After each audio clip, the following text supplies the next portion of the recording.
A dense fog lay draped over the West End as the curtain fell at the Royal Lyceum Theatre. Applause thundered through the Grand Hall. But the star of the evening, Miss Celeste Armitage, failed to appear for her final bow. A moment of confusion flickered through the audience before the stage manager, red-faced and trembling, stepped onto the boards to stammer an apology. Behind the scenes, panic simmered. Celeste, a famed actress known as much for her commanding stage presence as her private reclusiveness, had vanished. Her dressing room was locked from the inside, the only key found dangling from the interior doorknob.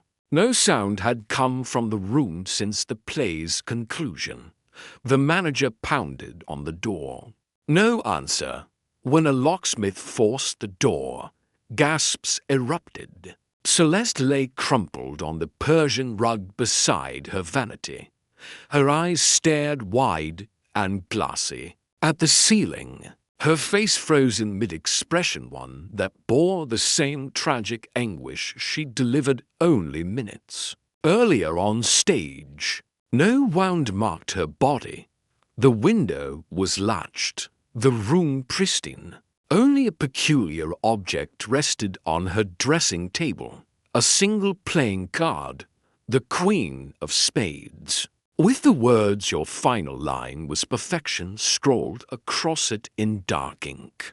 Dr. Lestrade, having been summoned in haste, quickly arrived on scene. But by morning he sent a telegram to Baker Street. Impenetrable locked room mystery. Suspect murder, but no evidence. Request Holmes' immediate presence. Sherlock Holmes lit a fresh pipe as he read the telegram aloud. In our flat. He stood by the fireplace, his brow whereupon with rare interest. A perfect performance, and then a death without cause, a locked room, an enigmatic card, and a cryptic compliment. What say you, Watson? Shall we attend a matinee of death? We arrived at the theatre shortly after noon. The scene had been left undisturbed per Holmes' request. Celeste's body had been removed, but the dressing room remained exactly as it had been. The air was heavy with a trace of lilac perfume, and something subtler and almost metallic tang beneath it. Holmes moved through the space with silent intensity. He examined the door, the hinges, the lock. No tampering, he muttered. Bolt engaged. No passage here without a key. The window was next latched, dust undisturbed. No evidence of forced entry or exit. Lestrade hovered near the vanity, eyeing the playing card with visible distaste. Looks theatrical. This could be a stalker or a deranged admirer. Holmes picked up the card delicately with tweezers. Examining both sides, Queen of Spades, he mused. A symbol with varied meanings. Misfortune, treachery, or death in certain circles. Note the ink quick drying, possibly fountain. The handwriting is precise, feminine, and practiced. Not the scribble of a madman. Lestrade crossed his arms. But no cause of death, no mark on the body, no trace of poison in her tea. She was alive when she came in, locked the door behind her, and then simply died? Holmes crouched beside the vanity. He examined the lipstick tubes, brushes, and jars arranged with ritualistic care. Then he froze. Gently, he reached for a compact powder tin and opened it. "Watson," he said, passing it to me. "Note the fine discoloration along the hinge." I sniffed the powder. It smelled faintly sweet, with a bitter undernote. "Almonds," I said. "Could it be cyanide?" "I suspect," Holmes said. not ingested, but perhaps absorbed through the skin in minute quantities enough for a delayed reaction. We'll confirm through the autopsy. But how did it get there? Lestrade asked. She applied her own powder, surely. That is the question, Holmes said. And we must understand Celeste's habits before we answer it. Who saw her last? The stage manager. Mr. Preston, a twitchy, balding man in a frayed waistcoat, met us in the corridor. She was brilliant last night, he said. Didn't miss a beat. Her final line, "We are all born to play but one role to perfection," gave me chills. It's strange. That wasn't in the script. Holmes turned sharply. She altered her final line. Preston nodded. First time in 50 performances. She insisted, last minute. Was she distressed? Nervous? I asked. Not that I saw. Calm. Almost. Resolved. Backstage.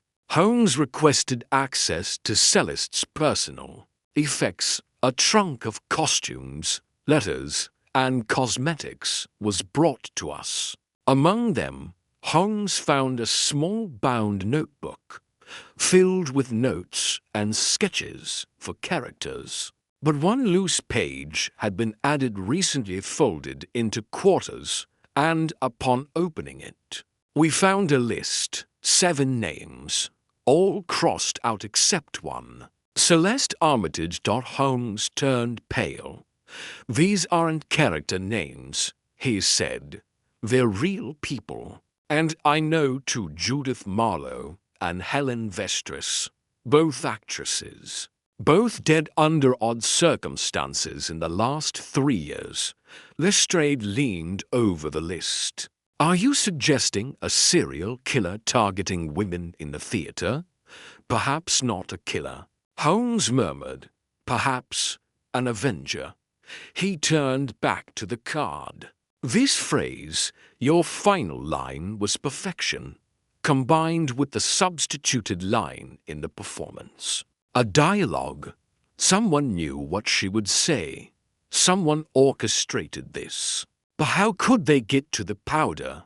Lestrade asked. You said the room was locked. She did not die in that room, Holmes said. Quietly, she began dying before she entered it. We reviewed the dressing room logs. A young assistant named Maud had helped Celeste prepare before every show.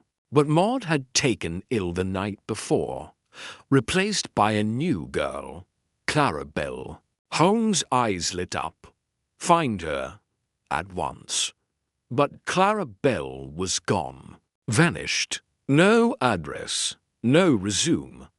Her name was not in the theater's employment records. She had arrived with references now discovered to be forged, and disappeared the moment the news of Celeste's death broke. She planned this meticulously, Holmes said, eyes narrowing. Gained access to Celeste's powders, dosed them with cyanide, timed the exposure, left a card to complete her macabre drama. The murderer played the role of an assistant and vanished before the final act. But who was she? I asked. I suspect, Holmes said, that she was never Clarabelle at all. She may be connected to the others on that list.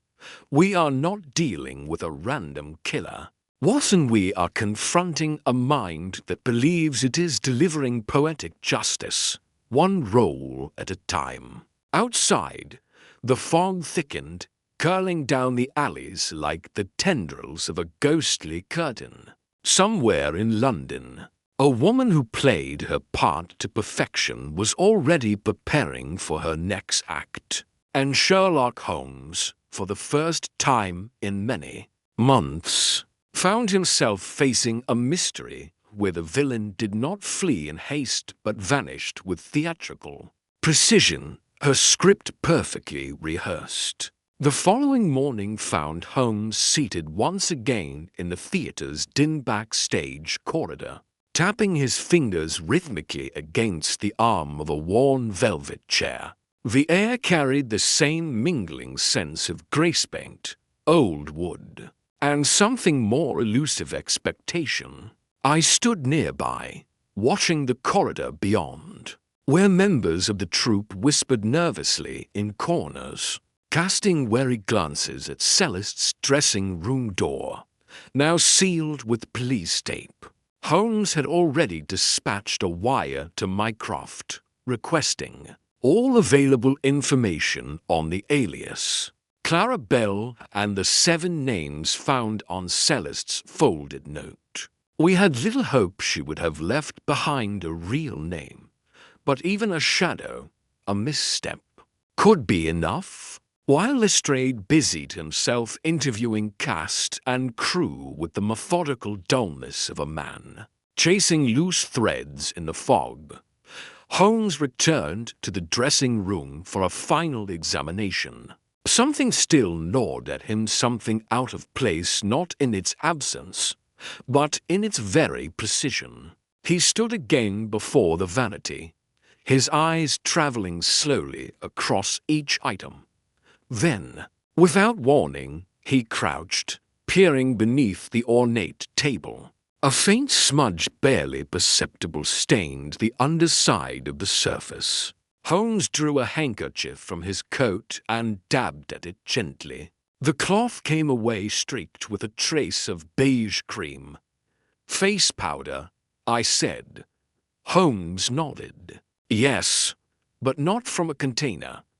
This is from a glove, or a fingertip, more likely. Someone reached beneath this table, perhaps while tampering with something above it. Why bend down here? Unless you were hiding something or applying something in secret." He pulled open the central drawer. Its contents were innocuous: correspondence, pressed flowers, theatre programs. Yet when Holmes lifted one of the programs, he found something wedged beneath it, a theatre ticket stub. Row F, seat 12. Not from the Lyceum, but the smaller Thespians Hall 2 blocks away. Holmes turned the stub over. On the back, faint and smudged in graphite, were the words, "Marlowe's fall was no accident. Judith Marlowe," I said, breath-catching. "One of the names from the list." "Indeed," Holmes murmured. "She was said to have slipped from a balcony during rehearsal. It was ruled a misstep. But this suggests otherwise. Someone left this here for Celeste. Or perhaps Celeste left it herself, either as a warning or a clue in case she failed to escape her fate." At that moment, the door creaked open behind us. A woman in her 40s stepped in without knocking. Her manner was precise, almost military, and she carried herself with the confidence of someone long accustomed to being ignored and yet seeing everything. "I'm not part of the troupe," she said, "but I worked with Miss Armitage, movement coach. She called me in for her recent role. I'm Amelia Grant." Holmes studied her carefully. "Did she confide in you?" To a point, she was troubled. 2 weeks ago, she began asking strange questions about theatre deaths. The kind people dismiss: odd accidents, falls, faintings on stage. She said something was wrong, that she might be next. Holmes gestured to the vanity. "And did she mention receiving any threats?"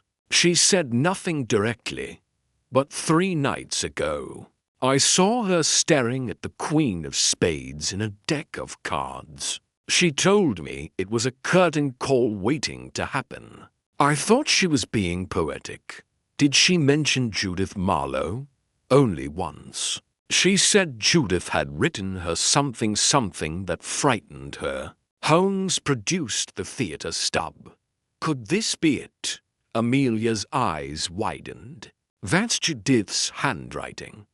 I would swear it. She always used that strange slant on her M's. Then this note connects both women. Someone is hunting actresses and dressing the crimes as theatrical irony. And the authorities are calling it a suicide, Amelia said bitterly. They think she simply collapsed of stress. Holmes said nothing. Instead, he turned to her with sharp intent.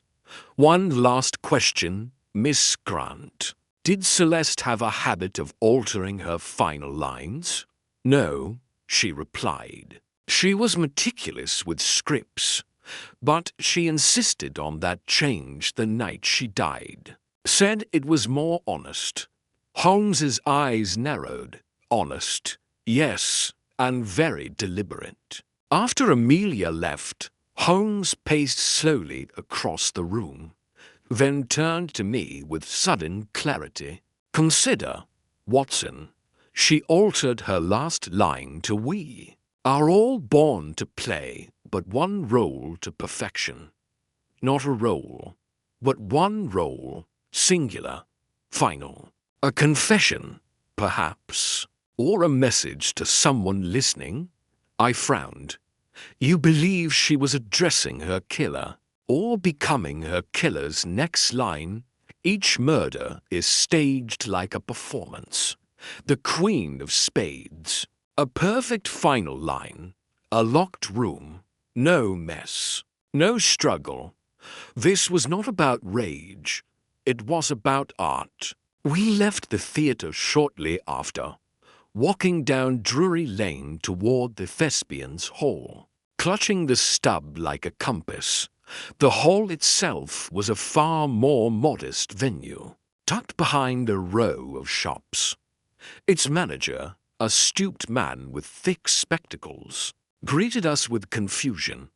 No, sir, we haven't had Judith Marlowe here since last winter. A benefit gala, I believe. Tragic. What happened to her? Who was in charge of casting that night? Holmes asked. The manager frowned. Not our production, it was a guest company. Touring troupe. Odd lot, to be honest. Their director never gave a full name. She used a pseudonym, called herself Eris. Holmes stopped cold. Eris, the Greek goddess of discord. He whispered, our murderess fashions herself a divine hand. An author of fates, she casts her victims in their roles and writes their exits. He turned to the manager. Do you have a program from that gala? The man rustled through old folders and eventually produced a wrinkled booklet. Holmes flipped it open. Among the listed staff was a peculiar name. Costumes by Claraby, always behind the curtain. Holmes murmured, she moves from theatre to theatre, changing names, roles, methods. But she leaves a thread in each act. And now we know her signature. Back on the street, the wind had picked up. A poster for a new production flapped noisily against a lamppost. Holmes stared at it a long moment. She's not done, he said. Celeste was only the latest scene. Somewhere in this city, another curtain is about to rise, and this time. Watson, we must be in the audience before the performance begins. The fog lingered into the next day, curling along the cobblestones like smoke from a slow-burning fire. Holmes and I returned to the Lyceum Theatre, where rehearsals had resumed. With a grim tension that hung thick in the air, the cast had been instructed to remain available for questioning, and one by one, they were summoned into a narrow room behind the stage, dimly lit and sparsely furnished. Save for a table, 3 chairs, and the silence that trailed them in. Holmes sat with his long fingers steepled before him, eyes half-lidded, listening more with his stillness than with his ears. I sat beside him, taking notes, though I quickly learned Holmes preferred to inscribe his observations in memory, not ink. The first to arrive was Lionel Duval, Celeste's co-star and long-time leading man, a dashing figure on stage. But here he appeared less than composed, his tie askew, fingers fidgeting at his cuffs. She was a consummate professional, he said quickly, almost too quickly. Never faltered, not even that night. Holmes didn't look up, and yet she changed her final line without consulting you. Lionel's eyes flickered. Well, yes, it threw me for a moment, but the emotion was real.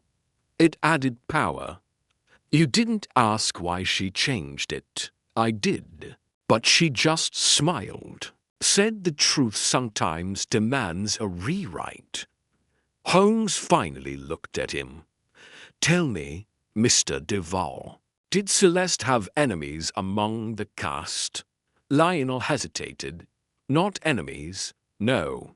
She was difficult, at times reserved, but respected, feared, maybe by some. Feared, Holmes echoed. She was a perfectionist. If your line reading was off, she would know. If your makeup wasn't exact, she'd notice. She had high standards and she didn't pretend otherwise. And off the stage, Lionel paused. She was lonelier than most people knew. She didn't trust easily. Holmes nodded toward the door. That will be all for now.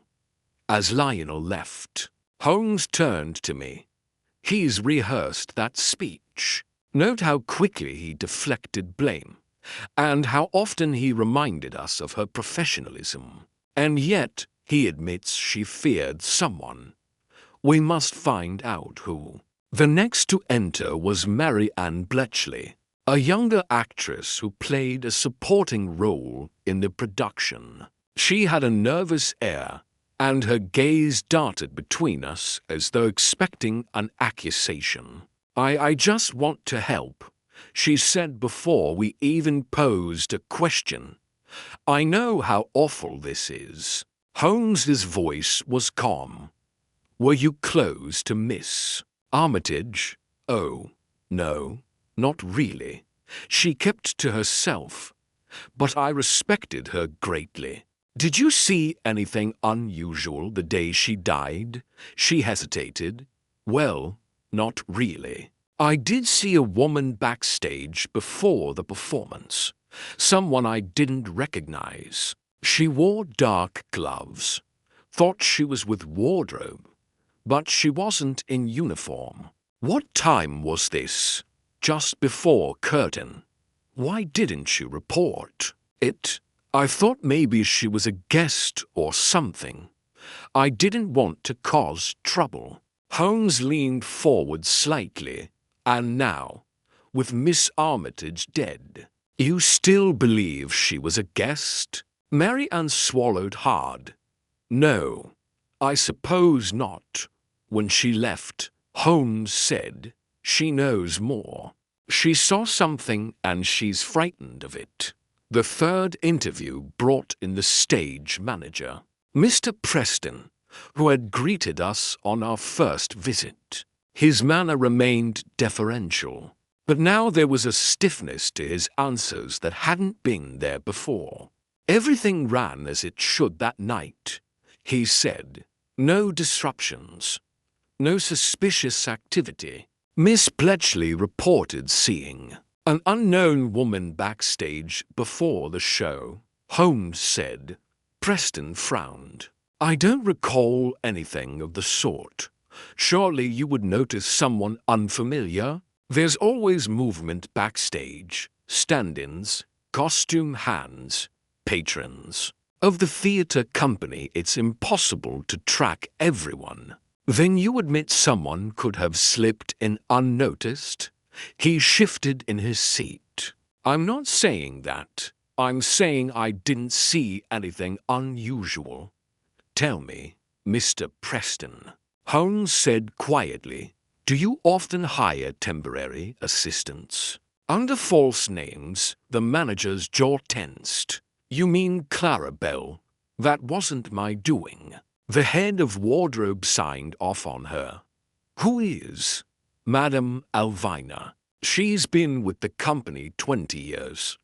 Holmes made a note of the name. And do you recall seeing Clara yourself? No. But I don't involve myself with lower-level hires. Holmes thanked him and allowed him to leave. But as the door shut behind him, he said softly, another lie. He saw Clara. But he won't admit it. Why protect her? I asked. Perhaps he fears her. Or perhaps she holds something over him.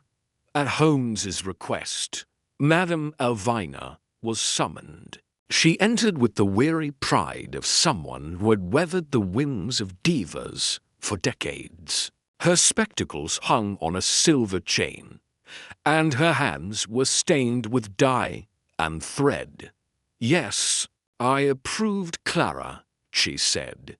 She had fine recommendations, seemed capable, quick hands. And where did she come from? A letter from her. Mr. Nuv in Paris. We receive many applicants that way. Do you still have this letter? She frowned. I believe I do. Why?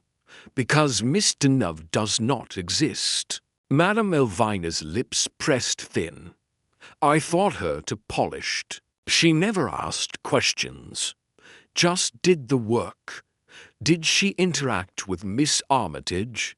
Briefly. I saw her deliver the powder tin just before the show began.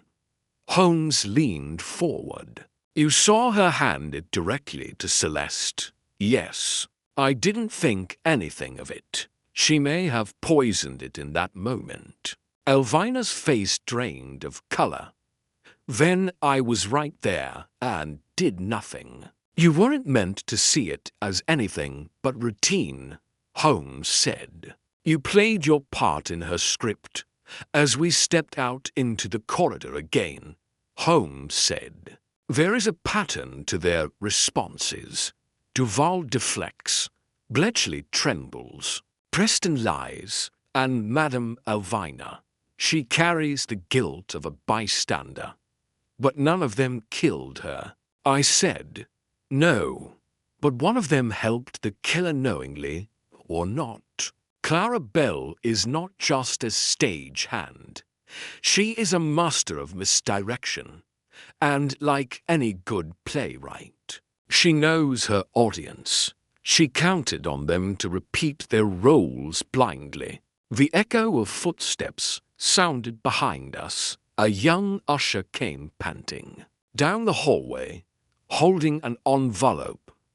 This just arrived, sir, addressed to you. Holmes took the envelope, broke the seal, and pulled out a single card, another queen of spades. This one bore no words, just the faint trace of lipstick on the edge Celeste shade.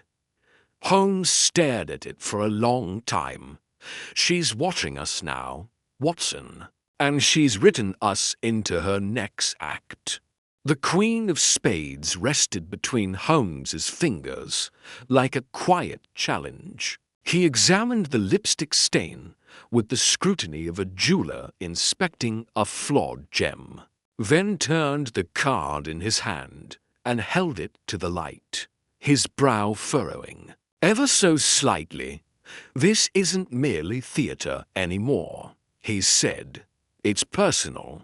She's not just mocking Celeste's death, she's daring us to follow her script. We returned to Baker Street that evening with evidence, and theory piled high like props in a wing-side storeroom. Holmes spread the card. The forged letter from Mr. Nuv, the powder tin, and the theatre ticket across the table, arranging them with geometric care. I watched silently as he lit a match and touched the flame to a stick of wax. Seeing a fresh envelope that bore only 2 words, Scotland Yard, I requested Mycroft to dig into the guest list from the Thespians' Hall. Gala, he said. If Eris was truly the director, someone saw her. She's left too many shadows not to have cast at least one reflection. As the wax cooled, he turned to the sheet of names recovered from Celeste's dressing room. The list we first thought random, now a register of victims past. 7 names, Holmes muttered. All actresses, all connected by performance. Judith Marlowe was the only one confirmed dead until Celeste, but none of the others were confirmed murdered. I said, exactly, they vanished. Retired suddenly, moved abroad. 1 or 2 were declared mentally unfit, neat exits from the stage of life, as if their scripts had been rewritten mid-run. Holmes paced to the fireplace, then stopped abruptly. Let's consider motive. He gestured toward the table. Lionel Duval, he shared the stage, and once, perhaps more than that. His ambition is considerable, but his fear greater. A man used to shining in another's reflected glory. Could he have wanted Celeste out of the spotlight permanently? But he was on stage when she died, I reminded him, in full view. Indeed, if he had a motive, he may not have needed the means, only the knowledge and silence. Someone else could have done the deed. With his complicity, he moved to Mary Ann Bletchley's name. She's young, eager, and terrified. She saw someone backstage and said nothing. Jealousy, possibly, or maybe fear of reprisal. Either way, she hides something more than nerves. I nodded, and Preston, Preston, a man with eyes everywhere and the courage of a rabbit. He lied about seeing Clara Bell, and he's hiding more than his incompetence. Perhaps debts, or someone he wishes to protect. Holmes tapped the 4th name, Madame Elvina. Guilt in her hands, but guilt is not always proof of intent. She trusted too easily. Still, she hired the woman. The final piece, however, was the Queen of Spades. Holmes held it again and pointed to the faint outline along the edge. She pressed it against her lips, he said, not as a signature, as a farewell. I believe Celeste knew this card would reach me, which means she either placed it herself or passed it on to someone she trusted, just before her death. That means someone in the theater is playing both sides. Yes, and that brings us to motives. Maze. He led me back through the timeline of that final day. Celeste's preparation, the delivery of the powder, the altered line, the silent cue. Each moment had purpose. Each gesture was calculated. Holmes spoke less as a detective now and more as a director piecing together a scene from fragmented shots. Consider this, he said. What if Clara Bell was not merely an assassin but a recruiter? What if each of these women was drawn in, cast in a role they didn't understand until the curtain dropped? You mean the other names were all targets? Not just targets, witnesses, puppets, perhaps even failed converts. This killer doesn't just murder, she performs. She needs her victims to act the role. The staging of the crime is part of her satisfaction. He returned to the theater early the next morning, under the guise of inspecting the rigging and lighting. In truth, he wanted to observe behavior, how the cast moved now that they knew we were watching. It was during this tour that Holmes noticed something subtle, a mark on one of the backstage mirrors, a smear of red, shaped not by accident, but by design, another lipstick print. He approached it, examined the angle, and then drew a card from his coat, another queen of spades. This one still in its wrapper, taken from Celeste's dressing room drawer. He pressed it against the mark. Perfect alignment. She's been here, he said. After the murder, watching, that evening, Holmes summoned the cast and staff to the theater under the pretense of a memorial service for Celeste. The crowd gathered with mixed expressions, some stiff with forced grief, others hollowed with unease. On stage, a single spotlight illuminated an empty chair. Holmes took the stage with the ease of a veteran actor, his silhouette cutting a stark figure in the light. "You are all here," he said, "because someone among you knows the truth. Not just about Celeste, but about the others: Judith Marlowe, Eleanor Bay, Catherine Reed."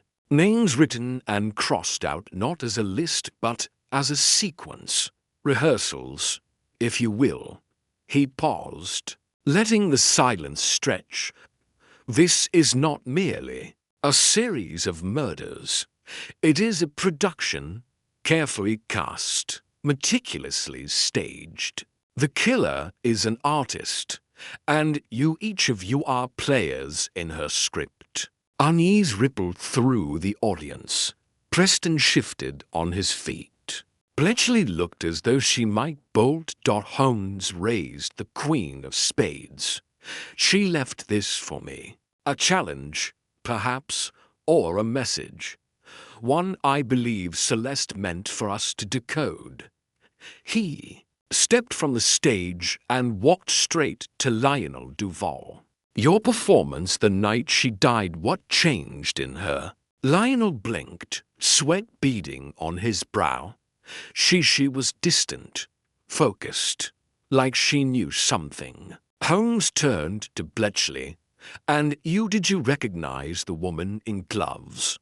Was she known to you?" Mary Ann shook her head. "No, I swear. But she watched from the wings. The entire first act." Holmes's gaze swept the room, then landed on Preston. "You claimed not to see her either. But if someone stood in the wings for an hour, you would have seen her. Why lie?" Preston stammered. I didn't want to get involved." "Or you were already involved." Preston opened his mouth but said nothing. Holmes stepped back to the spotlight. "The killer is not finished.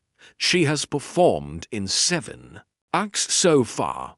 Celeste was her masterpiece, and someone here knows where the next curtain will fall." No one moved.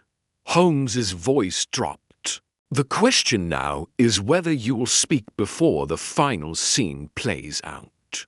And with that, the house lights came on. No applause, only silence, and the sound of a single card fluttering to the ground. Another queen. Face down. The card landed face down on the theater floor like a curtain falling on a half-finished act. Holmes knelt beside it, gloved fingers lifting its edge with deliberate care. Another queen of spades, but this one lacked the lipstick mark, the signature we had come to expect. Holmes turned it over slowly and frowned. A faint imprint of numbers shimmered beneath the glossy surface, barely visible under the house lights.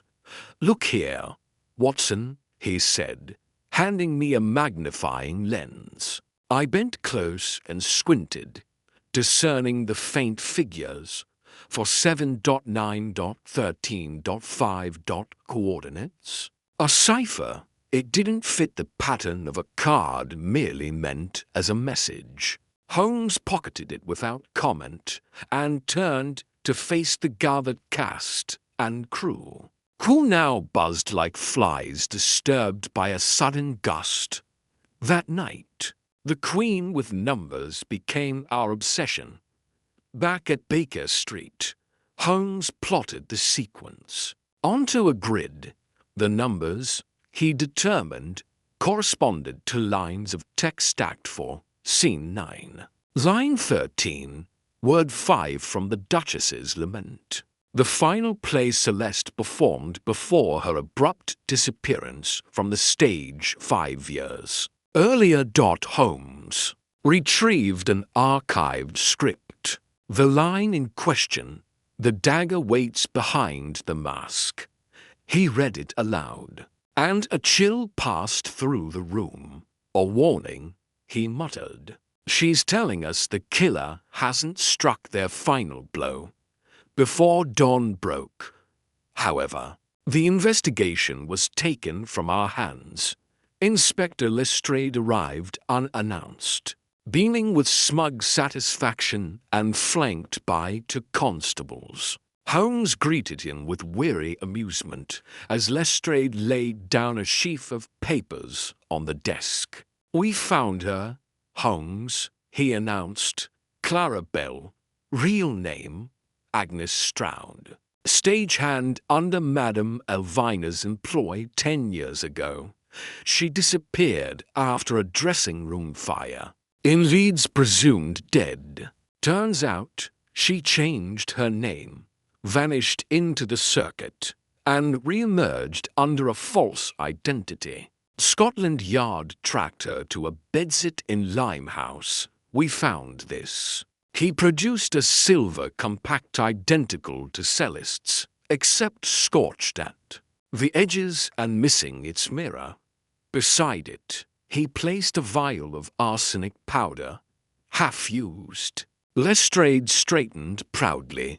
"She confessed, claims she was paid to switch Celeste's compact with the poisoned one and deliver a forged letter to lure her backstage. Says she received her instructions from a woman calling herself heiress, but she swears she never saw her face." Holmes, unusually silent, accepted the details with a blank expression. I, too, felt the surge of premature relief. A mystery resolved, a name found, a confession given. Yet something about Holmes's posture unsettled me. He leaned back in his chair, fingers steepled beneath his chin, and stared into the fireplace like a man watching shadows perform. "So it's over, then?" I asked. Holmes didn't answer. Not directly. That evening, the press declared the crime solved. "Murderess nabbed in Limehouse," the headlines screamed. Lestrade's face appeared beneath the bold letters, his, mustache combed and expression triumphant. The theater reopened a week later with half its former cast and a new ingenue in Celeste's role. Life, it seemed, would resume, curtains drawn, audience placated. But Holmes did not celebrate. Instead, he sat in silence as the rain tapped against the windows of Baker Street. On the table, the second Queen of Spades remained untouched. He lifted it again, tracing the faded numbers with a fingertip. "She confessed," I reminded him. "Yes," he said, still staring at the card. "A little too easily. You think she's lying?" "Not entirely. Clara Agnes was involved, certainly. But she is no more the mind behind this than the usher who dims the house lights. She played her part, but the director remains. Unseen, he stood abruptly and crossed to the bookshelf, pulling down a weathered journal. He flipped it open to a page already marked. Here, Judith Marlowe, the first victim. She too received a card before she died, a queen of spades delivered with no return address. Her sister mentioned it during the inquest, but no one thought it important. He handed me the journal, then lifted a photograph grainy and faded from the folder. It showed Judith beside another actress, both smiling in costume. Look at her eyes, Watson. That isn't joy. That's dread masked as duty. What are you saying? I'm saying the killer doesn't merely stage the deaths she watches, then unfold. Celeste's message wasn't about fear. It was about timing. The dagger waits behind the mask, not strikes, waits, meaning the next act has yet to begin. But if the killer's still out there, she won't strike again until the next actress steps into her place. And then the realization struck like a cold gust through the room. The theater had reopened. New cast, new lead. Another woman unknown, unguarded now, wearing the same costume, stepping into the same role Celeste had once mastered. And somewhere, hidden among curtains and catwalks, the killer was waiting again. Holmes was already reaching for his coat.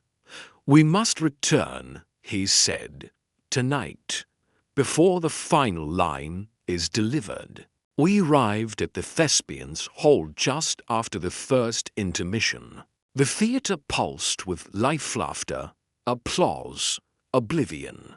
We slipped through the side entrance, unnoticed by the usher who now replaced poor Clara. Holmes moved swiftly, silently, like a stagehand between acts. Backstage, the dressing rooms hummed with chatter. The new actress, Miss Lydia Hart, was applying her makeup. Holmes stood at her door and knocked gently. "I'm sorry to intrude," he said, his tone gentle, "but I must see your compact." She blinked, confused. "My compact?" Holmes nodded. "Please." She retrieved it from the vanity and handed it over. Holmes opened it, examined the powder with a small glass vial of reactive tincture and exhaled in relief. "Clean," he said. "But she'll try again." Lydia stared at him. "Who?" Holmes offered only a smile. "Someone who's never far from the curtain." As we left, Holmes paused by the side stage, eyes narrowing. A black feather, long and curled, lay atop a crate. Not a prop, not from this play. He picked it up carefully. She was here, outside. The fog pressed in around us like thick velvet drapes. Holmes stopped at the edge of the gaslight and looked back at the theater. The real killer watched us take the bait. She let us have our false victory, but she hasn't written her final scene yet. "And we're still part of the cast," I said. Holmes nodded. "Indeed, Watson. And the curtain has only just risen. 2 days passed, and Holmes spent most of it in a kind of restless silence, seated beneath the windows at Baker Street, sifting through old theater programs, clippings, and an ever-growing stack of notes. I watched him fall deeper into his trance, his meals untouched, pipe unlit, fingers moving silently across the chessboard of suspects, scenes, and shadows only he could see. On the morning of the 3rd day, he spoke at last. She never changed. "Her mask," he said abruptly. Who? I asked, startled from my reading. Celeste, or more accurately, the woman we think was Celeste. What if the real performance began long before Clara ever touched the poison? He rose, walked to the cabinet where he kept his less conventional files, those cases deemed unresolved by Scotland Yard, but never quite abandoned by Holmes. He pulled a slender folder bound with twine, its cover yellowed and brittle. I recognized the name scrawled across it. Thalia Wren. That's the actress who vanished in '79. I said, the one from the Seaside Theatre fire. Holmes nodded. Slowly, the fire was ruled accidental, but her body was never recovered. They said she was likely consumed in the blaze, though curiously, her understudy went on to receive the role that made her famous the following year. He dropped a faded photograph onto the table. Thalia, young and beaming, caught mid-laugh. In costume. I picked it up and froze. The eyes were unmistakable. Celeste? I breathed. Not exactly, said Holmes, but perhaps not far off. The resemblance is uncanny, isn't it? And this, he retrieved the playbill from the theatre we'd recently visited, was her last known performance. The Duchess's Lament, the same role Celeste performed when she re-emerged from obscurity 5 years ago. He flipped open the file, revealing the coroner's report on the fire, interviews from surviving cast members, and a grainy surveillance image of a woman stepping off a train in Camden the week after the blaze, identified, wearing dark glasses, hair shorter. Holmes tapped the image. They never matched this woman to Thalia, but it's her, or someone who knew her well enough to become her. The cards, the line from the play, the feathers, a stage full of recycled roles and names. It was as though the killer had stitched together her revenge from discarded scripts and forgotten tragedies. What if this wasn't her first time? I said aloud. What if she's been rewriting her identity over and over, always behind the curtain, always watching? Holmes gave a grim smile. Now you're seeing it, Watson. The murders aren't crimes of passion or greed. They're performances, staged with precision, steeped in theatrical symbolism and always echoing past roles. He pulled another thread. Agnes Stroud, the woman arrested. In her original records, buried beneath her alias and confession, was a name only briefly mentioned. Margaret Vale, a fellow student of the Leicester Dramatic Academy. So was Thalia Wren, as was Judith Marlowe and Madame Elvina herself. A chill passed through us both as the pattern emerged in full. For women, I murmured, all from the same class.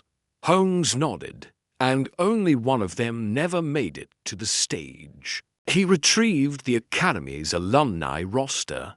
There it was, Eliza Rook, a gifted understudy, never cast in a lead, withdrawn, quiet, considered too intense for the romantic roles of the era, dropped out shortly after a failed audition for the Duchess's Lamenter role that, ironically, all 3 of her classmates would later claim in different theatres. Holmes spoke softly. She watched them live the careers she never had. One by one, they wore the part she was denied. And now, she's rewriting the ending. One actress at a time. But that still doesn't explain why she waited so long, I said, or how she stayed hidden. Holmes reached into the stack of photographs taken from backstage. He pointed to one in particular, a woman half-shadowed, wearing a headset, clipboard in hand. Stage manager, he said, never on playbills, rarely photographed, always there. I squinted. That's the same woman from the gala rehearsal. I saw her speaking with Lydia just before the show. Holmes nodded. She's been under our noses this entire time. Eliza Rook, or whatever name she wears now. That black feather, we found she wore a similar one in an old stage costume. It was her signature, her invisible curtain. Cole, we moved quickly that night. We returned to the theater under the pretext of inspecting safety protocols. Lydia Hart met us in the dressing room, visibly nervous. She was here again, she said. Earlier today, said something strange. What did she say? Holmes asked. Lydia hesitated. She looked at me and whispered, "You'll never find her body in time." Holmes froze. Body? I asked. Celeste's. Holmes was already moving. No, the real Celeste never made it to the gala. Whoever we thought was Celeste was a substitute. The real actress, she's still here, somewhere, hidden. We stormed through the back corridors, past racks of costumes and coils of unused lighting wire, until Holmes stopped suddenly at the stage trapdoor. He pulled it open with a wrenching creak. Beneath it, darkness. And then, the smell faint but distinct of something wrong. Decay. He lowered himself with a lantern in hand, and I followed. The understage was cramped and cluttered with forgotten props, discarded scenery flats, and silence. Holmes moved steadily to the far wall, where a false panel had been recently disturbed. He pushed it aside, and there, curled in a broken heap beneath dust-covered curtains, lay Celeste Dubois. She had been dead for over a week. Holmes stepped back, face grim. She never performed that night. The woman who stepped on stage, who led us into this maze, wasn't her. We surfaced again to find the theater empty, save for Lydia. Holmes turned to her, his expression unreadable. "Where is the stage manager?" he asked. Lydia blinked. She said she was leaving, said she had a train to catch. Holmes was already halfway to the exit. "She won't run far," he said. "Not yet.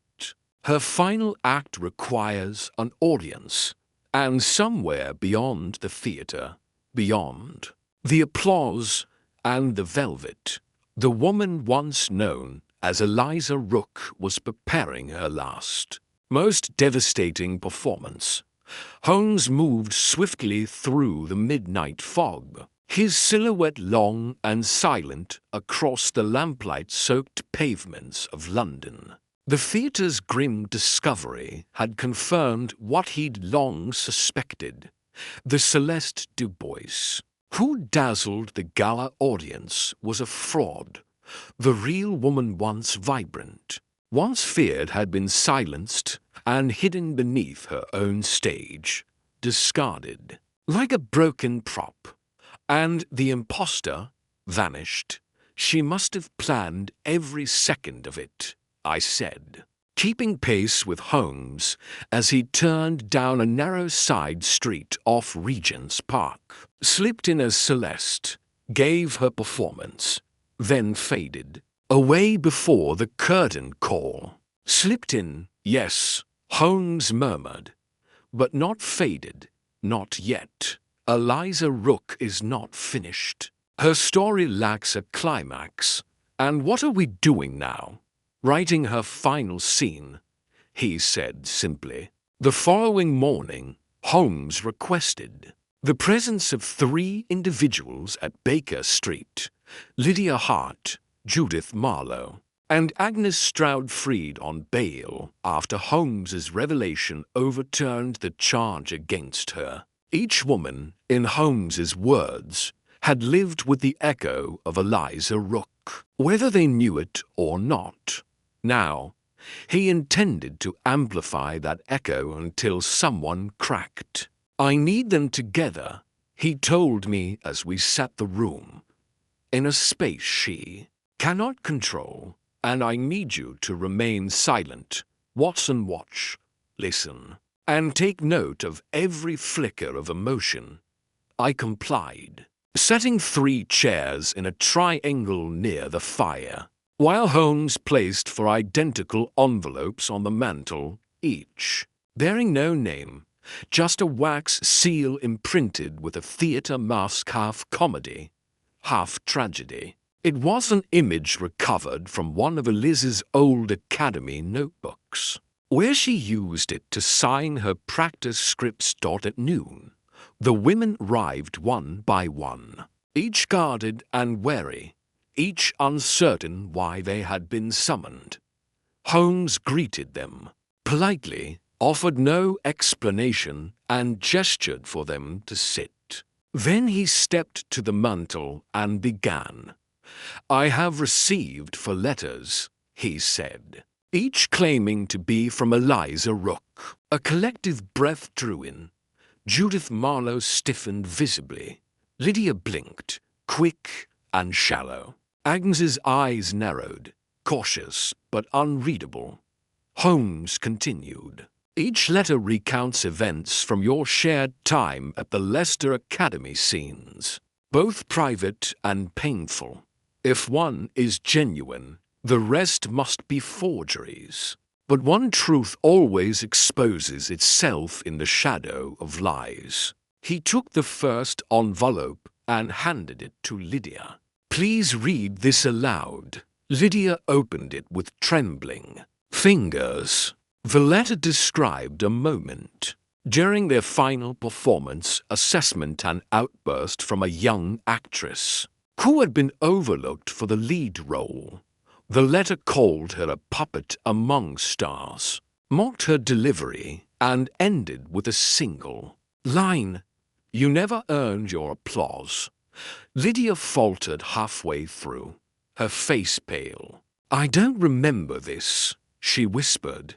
It wasn't like that.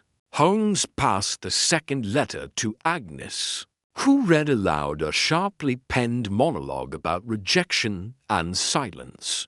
It quoted one of Eliz's own student plays, a bitter reflection about voices fading behind red curtains. Agnes's expression flickered. Judith received the third and read with a stiff upper lip. It recounted a rivalry, brutal and exact, and referenced a secret nickname she'd used for Eliza Ghost Girl. Judith dropped the letter as if it had burned her. She couldn't have known that, she murmured. The room grew thick with tension. Holmes let the silence stretch until the 4th and final letter remained on the mantel. This last, he said, I shall read. He broke the seal slowly, letting their eyes settle on him. The contents were brief. I never vanished. You erased me, one line at a time. But the final act is mine to write. I remember every slight, every silence, every smirk behind the curtain. And I know which of you visited my dressing room after curtain call that night. You wore lilac. You always did. He looked up from the letter. Lilac, he repeated. Who wore it? None of the women answered immediately. Then Judith said, Lydia wore lilac. The scarf. Lydia spun toward her, startled. So did half the theatre that night. That's meaningless. No, said Holmes softly. What's meaningful is your reaction. He stepped closer to Lydia. Because you did wear lilac. The scarf is in the photograph from that evening. But what matters is not that you wore. It is that Eliza remembered, and that she told you. Lydia stared at him, face paling further. I haven't seen her since school. Holmes nodded thoughtfully, and yet she trusted you to deliver her final performance, to step into Celeste's shoes, wear her voice like a borrowed coat. She let you speak her words on that stage. Agnes stood suddenly. Wait, are you saying Lydia was the impostor?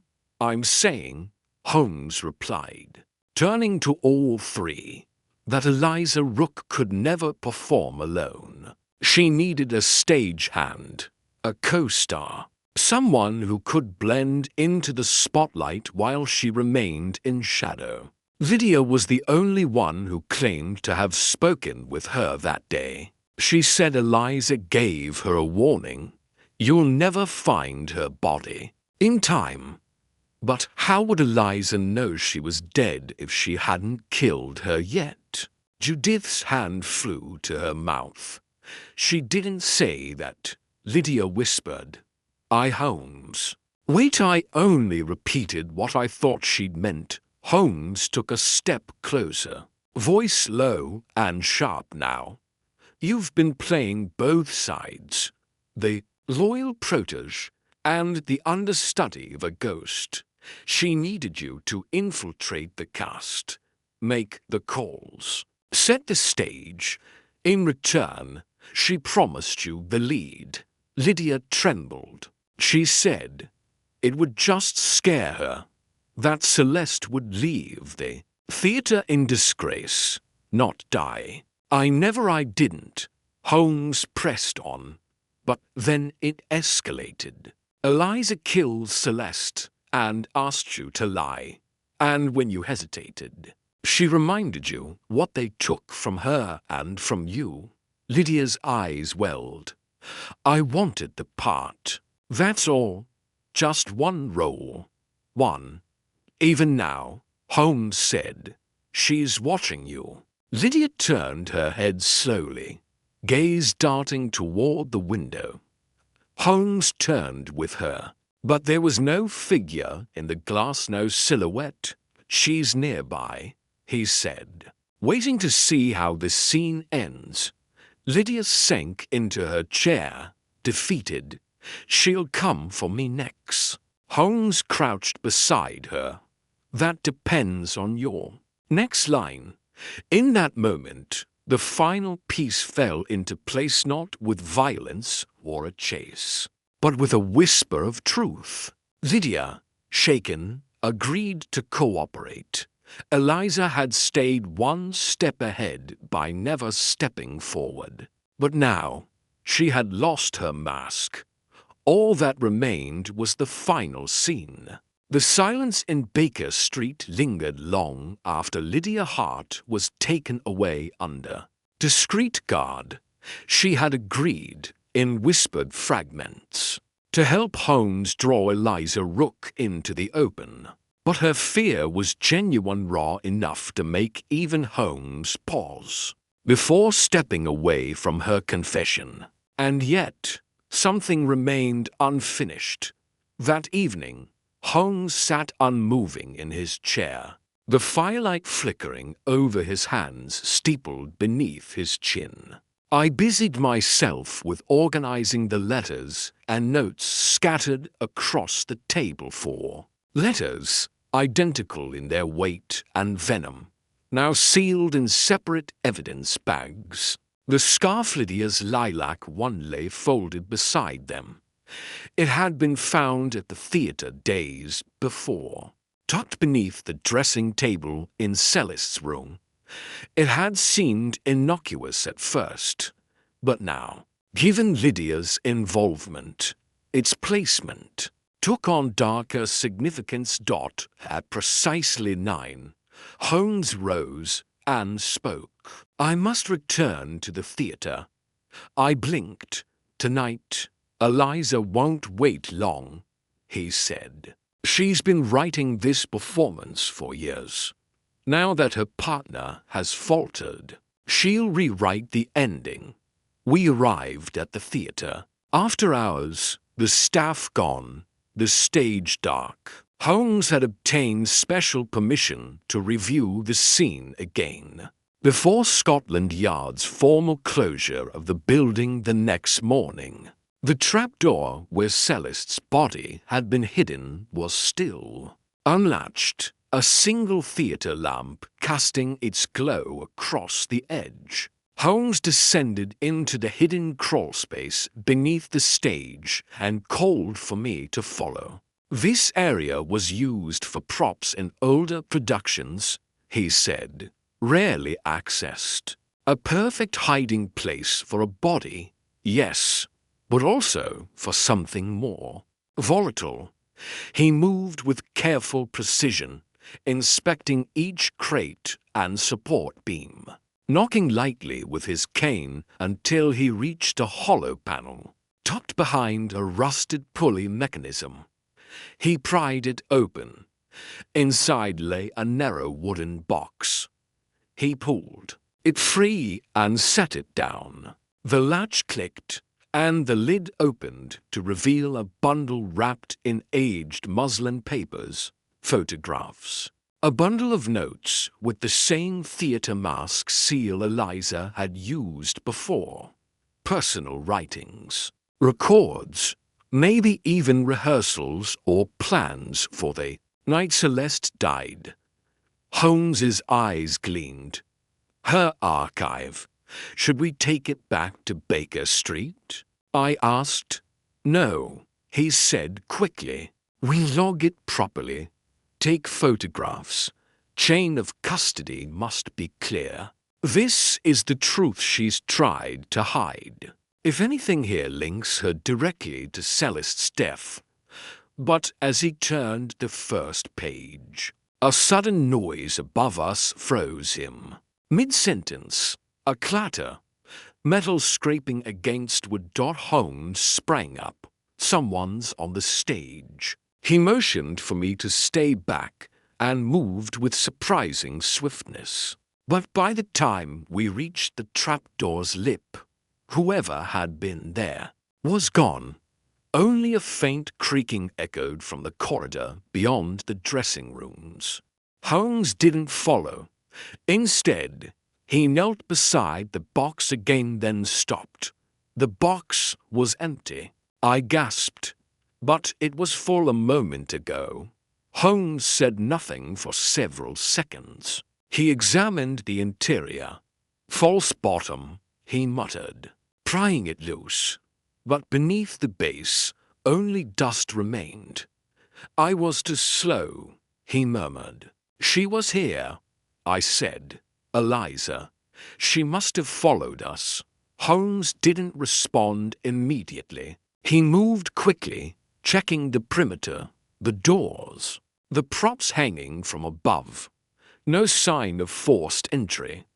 No torn curtain. Just silence and the unmistakable weight of absence. Back in Baker Street, hours later, Holmes stared into the dying fire while Lestrade examined our findings, or what remained of them. The letters we'd recovered earlier were untouched. The scarf, the testimonies, the dressing room evidence, all still valid. But the archive, the one cache that could have exposed motive, planning, and confession, had vanished. It was, without question, the most damning evidence they'd had. "I had only just found it," Holmes said. "I had not yet earned the truth it held." Lestrade looked uneasy. "You think she watched you open it?" "She waited for me too," Holmes replied, "then stole it while I ran toward a noise she created." Lestrade's face twisted. "She's still 5 steps ahead." Holmes stood and walked to the mantel, staring at the masks etched into the wax seals. "She's an actress, Lestrade. Her whole life is performance. That archive her notes, letters, records that wasn't just evidence. It was her script, her version of the truth. She couldn't let anyone else read it. I said, then she's not just covering her tracks. She's shaping the ending. Holmes nodded. And rewriting as she goes. Lestrade rubbed his face warily. We'll tighten security on Lydia. If Eliza thinks she might talk, she won't just silence her. Holmes interrupted. She'll stage a tragedy, something dramatic, something poetic. At that moment, Mrs. Hudson knocked and entered with a note. This just arrived. Mr. Holmes, a young man brought it. No name. Holmes. Opened it slowly. One sentence. The curtain never falls twice on the same death. No signature. No mark. But Holmes understood instantly. She's going after Lydia. We reached the safe house within minutes. Lestrade ahead with 2 officers. Holmes and I trailing, close behind, but the front door was already ajar. Inside, a constable lay unconscious, crumpled near the stair. Holmes checked him still breathing and rushed upward. The room where Lydia had been placed was empty, the window open, curtains fluttering in the night breeze. On the floor beside the bed lay a theatre mask, half tragedy, half comedy cracked down the center. Holmes knelt, fingers tracing the crack. She took her. She means to finish it where it began. The theatre, I said quietly. Holmes stood. No, he corrected. The Academy, where the first scene was written. There was no time left for missteps. Eliza Rook had taken control of the narrative once more, and this time she meant to make sure no one else survived to tell it. We reached the Academy just after midnight. The old brick building loomed in silence, its arched windows throwing long, empty gazes into the streetlight dappled dark. St. Cecilia's Academy for Dramatic Arts, long since shuttered to the public, stood like a mausoleum to ambition and forgotten roles. It had been Eliza and Celeste's cradle of fame, the place where they first discovered not just the craft of performance, but each other. Holmes moved with precision, not a step wasted. The main doors were locked, but a side entrance near the prop-loading dock yielded to his pick within seconds. The corridor inside smelled of mildew and faded memories, rows of framed photographs, yellowed playbills, and cracked glass cases filled with relics from productions long past. She brought Lydia here for a reason, Holmes said, low but sharp. A final act. The script's end. I followed closely, scanning the shadows, my nerves taut with unease. Lydia's betrayal had been real, her guilt etched in each frightened glance and trembling word. But it hadn't warranted death. Eliza, however, wasn't operating on reason. She was crafting a finale. We passed the rehearsal studios, silent now, the hardwood floors coated in dust. One door ahead stood slightly ajar. Holmes gestured, and I moved to the opposite wall, revolver drawn. He pushed the door open with his cane. Inside, a small spotlight had been turned on, casting its glow upon the center of the room. A lone chair stood beneath it, empty, on the floor. Written in chalk in a perfect oval around the chair were the words, "No curtain call for traitors." Holmes stared at it. To Neat, she's staging again. and then footsteps, not behind us, but above Dot. We moved instantly, climbing the back stairwell 2 steps at a time. The attic rehearsal hall once used for vocal projection and private readings sat dark ahead. Door cracked. Holmes didn't pause this time. He threw it open. Lydia stood near the window, face ghost white in the moonlight, hands bound before her. Behind her, Eliza Rook held a thin, sharp object, an ornate letter opener, shaped like a dagger. "Don't move," Eliza warned, eyes on Holmes. "The end's already written." "Then you've misread your script," Holmes replied calmly. "There's still a page left to turn." She smiled coldly. "You think this is about Celeste? It isn't. It never was. This is about betrayal, Mr. Holmes. She chose fame over me. Lydia chose survival. They always leave." I stepped forward slightly, trying to flank her, but her hand twitched dangerously near Lydia's throat. "Eliza," Holmes said, voice now soft but firm. "What Celeste did to you, whatever drove her away, it wasn't worth your life unraveling for it. You're an actress. You create endings. You don't live them." Eliza's gaze faltered for a second. Just one. That's when the floor groaned behind us. Another presence unexpected. A shadow moved from the corridor.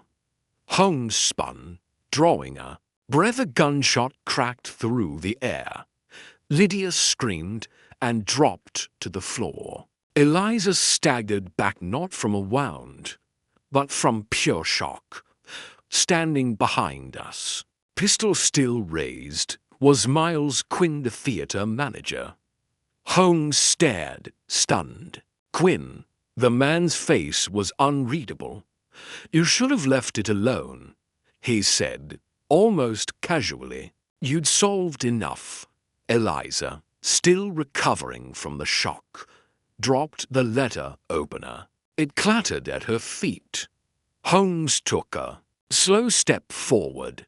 "You killed Celeste." Quinn didn't answer directly. She was going to ruin everything. Not just the show. Everything. Her demands. Her paranoia. She thought she owned the theater, the academy, me. She said if I didn't cast her again, she'd take everything to the papers. All of it. "And Lydia?" I asked. "Loose end," he said simply. "Same as Eliza." Eliza's eyes widened in realization. You sent those letters?" He turned to her. "You think you're the only one who knows how to manipulate a story. But Holmes, ever the conductor of chaos, had already moved closer during the exchange." A blur of motion and Quinn's pistol was gone, skittering across the floor. A second later, he was on his knees, Holmes's cane pressed to his throat. Police sirens whined in the distance. Lestrade, no doubt, having traced our location after discovering the security breach. Holmes said nothing. He just stood, looking down at Quinn as though the man had written a false ending to a play Holmes had already mastered. "You rewrote the third act," Holmes said finally, "but your ego made you leave the first one untouched." "Meaning?" I asked, still shaken. Holmes gestured toward Eliza. "She believed she killed Celeste, but she didn't." Quinn coughed under the pressure of Holmes's cane. "She laced the wine." "Yes, but Celeste never drank it," Holmes continued. "She was struck from behind, blunt force trauma, not poison. The autopsy showed bruising that couldn't be explained by a fall. You struck her when she tried to leave. You panicked," Quinn sneered. She was going to ruin everything. So you played both sides, Holmes said, fed Eliza's obsession, framed Lydia's silence, and kept the theatre running without the storm Celeste would have brought crashing down. Lestrade burst in moments later with officers, weapons drawn. Quinn was taken quickly. Eliza, dazed and broken, offered no resistance. Lydia, still trembling, sat beside the attic window, eyes wet with horror and relief. "Is it over?" she whispered.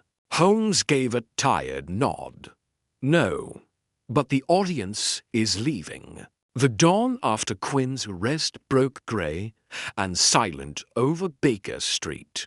Rain whispered at the windows like the hushed breath of an exhausted theatre crowd, reluctant to leave their seats even after the curtain fell. Holmes stood at the hearth, unmoving, eyes fixed not on the flames, but on a spot somewhere far beyond. I sat with a copy of the morning paper folded in my lap. Quinn's photograph stared back at me, eyes sunken, expression stony. The headline screamed his guilt. The world had embraced the easy ending, but Holmes hadn't spoken for hours. "You're not satisfied," I finally said. "No," he murmured, "because the villain we caught wasn't the only one performing." I watched him closely. "You think someone else was involved?" He didn't answer directly. Instead, he stepped to his desk and picked up a single envelope plain, unmarked, save for the tiny ink smudge in the bottom left corner. "Do you remember this?" he asked. It was one of the anonymous letters Eliza had received recovered from her flat. Holmes had dismissed it at the time as a forgery planted to heighten her paranoia, but now he held it as if it were the Rosetta Stone. "Quinn admitted to sending them," I said. "Didn't he?" "He admitted to sending some," Holmes replied, "but not this one. He denied it outright." I thought it odd until I recalled something Lydia said in the green room before Eliza's breakdown. I furrowed my brow. "She said a great many things." Holmes nodded. "Yes, but one comment stood out. When I questioned her about Eliza's delusions, she mentioned offhandedly she kept finding letters in the same spot, under the mirror, even when no one else was around. At the time, I took it as a symptom of Eliza's obsession. Wasn't it?" Holmes didn't reply. Instead, he turned the letter over and drew my attention to a faint watermark, just barely visible in the firelight. "Royal Academy Archives," I read aloud. She received it at her flat. A personal letter, and yet it bears the seal of a restricted collection, one used only for institutional correspondence. How, then, did a madwoman with no access to the archives receive a document from within? My stomach tightened. Someone inside, precisely. Someone who had access to those archives, someone who knew Eliza's past. And Celeste's, more importantly, someone who had a vested interest in watching Eliza collapse. Holmes walked to his violin case. He opened it not for the instrument, but for a single photograph tucked between the lining and the wood. A black and white cast portrait of the Winter Vale, the play Celeste had revived shortly before her death. The stage manager, Holmes whispered, "Margot Elwyn." I blinked. She was hardly a character in all this. Efficient, forgettable, deliberately forgettable. Holmes interrupted. She orchestrated schedules, knew everyone's movements, had access to props and keys. She was the one who booked Lydia's rehearsal slot alone. The night Eliza showed up with the letter opener, and more curiously, she vanished the moment Quinn was arrested. I felt the blood drain from my face. You think she used Quinn as cover? He was arrogant, reactive, easy to manipulate. He killed Celeste, yes, but Margot fed the flames of Eliza's madness long before the wine was poisoned. But why? Holmes looked back to the fire. Because she wasn't just a stage manager. She was once an actress, a student at St. Cecilia's. Failed, discarded, and most critically replaced. He handed me a small, faded program barely readable, but there it was. Margot Elwyn, understudy to Celeste Darrow. 1877 production. Holmes spoke low, like a judge reading sentence. She never escaped the shadow. Celeste took the fame, Eliza the praise. Margot remained backstage, invisible. She orchestrated everything like a conductor denied her own baton. The anonymous letters, the casting conflicts, even the initial whispers to Lydia that Eliza might be unstable. And the pattern, I murmured. Holmes nodded. The pattern. Every thread leads to someone stepping into someone else's place. Celeste replacing Margot, Lydia replacing Celeste, Eliza trying to replace the past. Each substitution, each betrayal, all part of a single, unspoken script. A knock broke the quiet. I opened the door to find Inspector Lestrade, rain clinging to his coat. "We've just received word," he said without preamble. "Margot Elwyn's flat is empty. She cleared out 2 days ago. No forwarding address." Holmes took the news. With grim calm, "She's running her encore, Lestrade. But this time, I know the stage she'll return to. Where? Where all forgotten actresses go to haunt their glory," Holmes said softly. "St. Cecilia's." That place wasn't just Eliza's sanctuary. It was Margot's mausoleum. Lestrade stiffened. "You think she's gone back? She never truly left." Holmes was already reaching for his coat. "Watson, the final act is not yet performed. And this time, we know the lines." The cab ride to St. Cecilia's was silent save for the muted thrum of London's drizzle against the windows. Holmes sat forward, fingers pressed beneath his chin. Unmoving save for the twitch at the corner of his left eye, an old signal I'd come to recognize. A sign the pieces were no longer scattered, but beginning to lock into place when we arrived. The theatre's darkened archway loomed like the maw of a cathedral half consumed by grief. It had been shuttered since Eliza's collapse. Inside, a single lantern flickered low behind the red velvet curtain. We stepped cautiously across the stage, the floorboards sighing beneath our feet. Every seat in the audience was empty, the vast silence disturbed only by the faint creak of rope high above.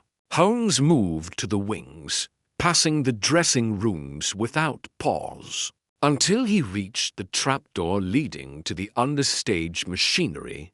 "She's here," he said simply. "How can you be sure?" "Because this is where her life was stolen," he replied, "and where she intends to rewrite the ending." He descended first, and I followed. Below the stage, the air was damp and cold, filled with the scent of mildew and old grease paint. And there she was, Margot Elwyn, seated at a weather-worn vanity, a cracked mirror before her. and the empty shell of a wig stand beside a pile of photographs, costumes, and old theatre bills. She neither started nor turned when Holmes entered. Instead, she raised a powder brush to her face with trembling fingers, applying rouge to a cheek already flushed with emotion. "You always arrive before the final line," she said, her voice steady but brittle, just like in the scripts. "You wrote the ending yourself, Miss Elwyn," Holmes said, stepping closer. "But the first act began long before Celeste's murder." She set down the brush. "You think I did this for jealousy, didn't you?" I asked, incredulous. "You destroyed 2 lives, nearly 3, because you couldn't take applause meant for someone else." She turned then, slowly, and her gaze met mine with neither anger nor pride, only weariness. "No," she said, "not applause, oblivion." Holmes didn't interrupt. He let her speak, as if knowing the performance must be played to its end. "Do you know what it's like to be erased, Doctor? I was Celeste's understudy once. I trained under the same tutors, studied the same plays, but she was beautiful, and I was necessary. She had the spotlight.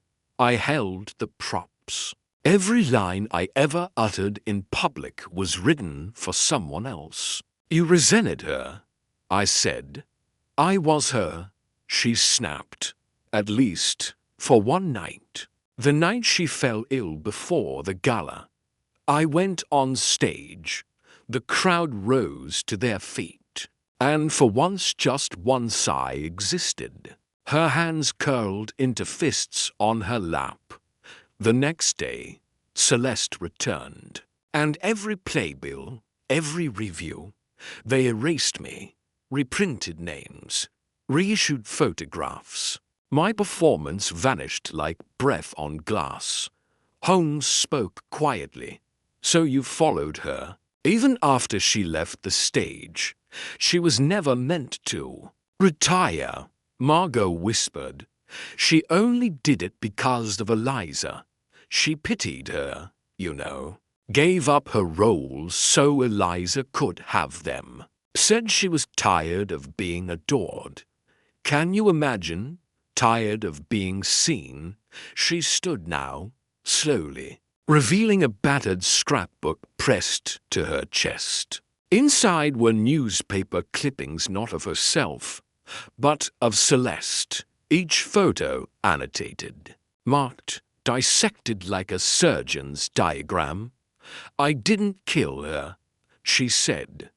"Not directly. I nudged Quinn, fed him doubt, showed him how Celeste mocked him behind his back. It was easy. He was already teetering." "You drove Eliza mad," Holmes said. "No, she was already haunted. I just gave her ghosts to chase." Holmes approached the vanity. He picked up a letter, another anonymous message. This one half burned at the corner. He studied the handwriting. "She forged the style," Holmes said aloud, half to himself. "Practiced Celeste's scrawl. Left them where Eliza would find them, because the play had to continue," Margot said. "Because I wasn't content to be a forgotten line in someone else's script." I stared at her, stunned. "So all this wasn't about revenge?" She looked at me with something colder than anger. "It was about resurrection." Holmes stepped forward then, not with judgment, but with a deep, solemn understanding. "You believed if you could break Eliza, destroy Quinn, and erase Celeste from memory, then you could finally take your bow." Margot smiled bitterly. "Not as Margot. She's already gone. But perhaps I could be remembered as something else. Suddenly, from her sleeve, she pulled a small bottle. Holmes reacted instantly, striking it from her hand. The glass shattered across the stone floor. A bitter, chemical tang rose into the air. "No," he said firmly. "There'll be no tragic exit tonight." Her shoulders sagged. For the first time, the mask slipped entirely. No more stage manager. No more jilted understudy. Just a woman standing in the ruins of her own story. Lestrade's men arrived minutes later. Alerted by Holmes's earlier telegram, they took Margot without struggle. She didn't look back. Outside, the rain had stopped as we stepped into the quiet street. I turned to Holmes. She was mad. "No," he said, eyes distant. "She was invisible. And that may be a far crueler thing." We walked in silence, the weight of a performance long overdue settling over us like a fading curtain. The motive had never been money or power, it had been absence, the unbearable emptiness of not being seen, and in the theater of crimes. That had proved to be the deadliest role of all. 3 nights later, the curtain rose again at St. Cecilia's, not for a performance, but for a confrontation, a quiet, calculated drama orchestrated not with scripts, but with traps. Holmes had insisted the theatre reopen for a single, invitation-only rehearsal, ostensibly to honor Celeste's memory with a final staged reading of The Swan Queen. Lestrade grumbled, unsure whether Holmes sought closure or headlines. I, however, recognized the rhythm of his planning, the precision before a crescendo. Eliza Vane had been released from her hospital bed for the occasion, pale but lucid, seated near the orchestra pit with a blanket across her knees. Inspector Lestrade loitered near the vestibule with 2 constables in plain clothes, eyes sweeping. The velvet rose for movement. Quinn Harrow, grim-faced and guilt-stained, sat beside Eliza, his arm never far from hers. Holmes stood at the edge of the proscenium, half-shadowed by the rigging. All the suspects had been accounted for. All but one. The play began in solemn silence. No actors spoke. The script was not the point. This night was about drawing out a ghost. 10 minutes in, Holmes nudged my elbow and whispered, "Watch the lights above the stage." I looked up. One of the lanterns, specifically the third from the left, flickered, then stilled. A second later, a trapdoor in the rafters shifted just slightly, as if catching a breath. Holmes had laid out the bait earlier that day.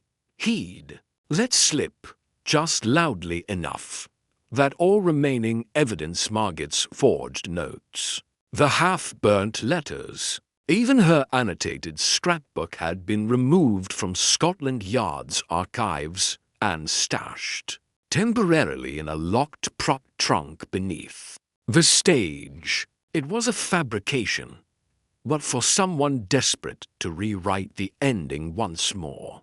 It was irresistible.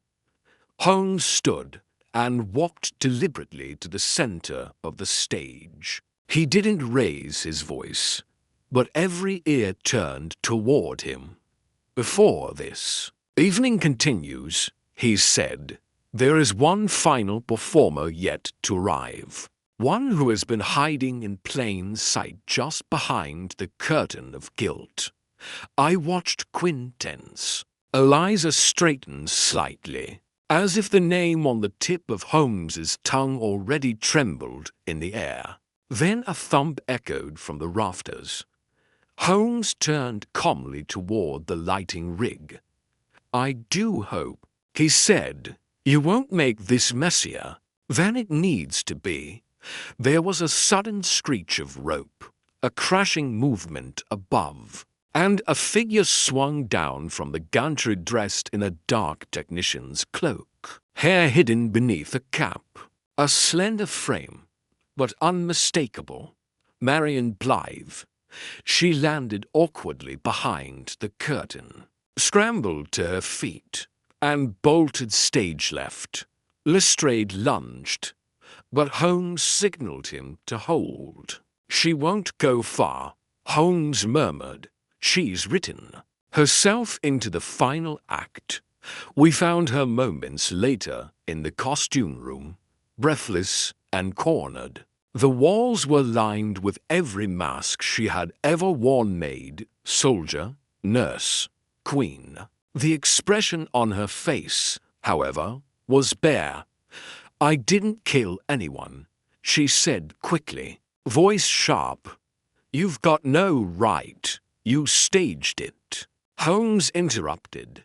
"You played the supporting role while Margot played the villain. But the audience was wrong again. You were not background. You were director." Marian's mouth twitched, caught between fury and pride.